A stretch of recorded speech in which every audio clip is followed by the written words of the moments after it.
ములుగు జిల్లా తాడ్వాయి మండలం మేడారం సమ్మక్క సారలమ్మ ఆలయంలో భక్తుల రద్దీ భారీగా పెరిగింది. పెద్ద ఎత్తున తరలివచ్చిన భక్తులు వనదేవతలను దర్శించుకుంటున్నారు.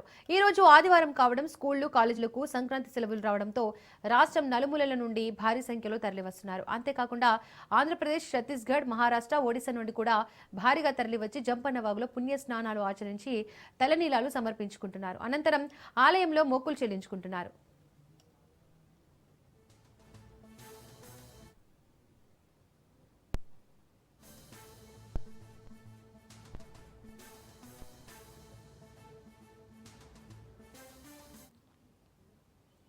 వరుస సెలవులు రావడంతో భారీగా తరలివచ్చిన భక్తులతో ఆలయ ప్రాంగణం కిక్కిరిసిపోయింది. రద్దీ కారణంగా సమ్మక్క సారలమ్మ గద్దెల మీదకు భక్తులను పోలీసులు అనుమతించడం లేదు. నేడు మేడారంలో ఉప ముఖ్యమంత్రి భట్టి విక్రమార్క పర్యటించనున్నారు. ఆయనతో పాటు మంత్రులు కొండా సురేఖ, సీతక్క, పొన్నం ప్రభాకర్, శ్రీధర్ బాబు, పొంగులేటి శ్రీనివాసరెడ్డిలు ఈ పర్యటనలో పాల్గొననున్నారు. అధికారులతో కలిసి మేడారం జాతర పనులపై సమీక్షా సమావేశం నిర్వహించనున్నారు.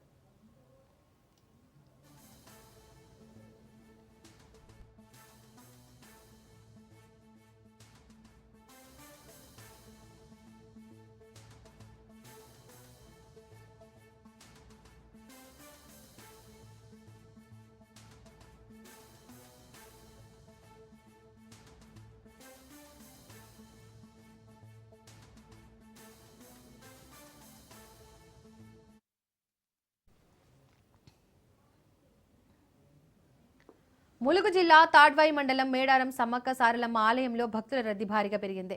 పెద్ద ఎత్తున తరలివచ్చిన భక్తులు వనదేవతలను దర్శించుకుంటున్నారు.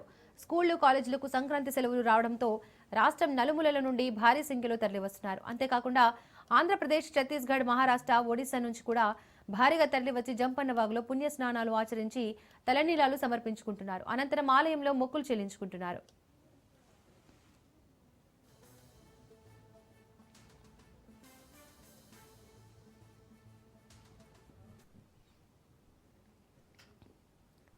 వరుస సెలవులు రావడంతో భారీగా తరలివచ్చిన భక్తులతో ఆలయ ప్రాంగణం కిక్కిరిసిపోయింది.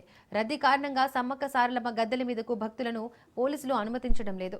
నేడు మేడారంలో ఉప ముఖ్యమంత్రి భట్టి విక్రమార్క పర్యటించనున్నారు. ఆయనతో పాటు మంత్రులు కొండా సురేఖ, సీతక్క, పొన్నం ప్రభాకర్, శ్రీధర్ బాబు, పొంగులేటి శ్రీనివాసరెడ్డిలు ఈ పర్యటనలో పాల్గొననున్నారు.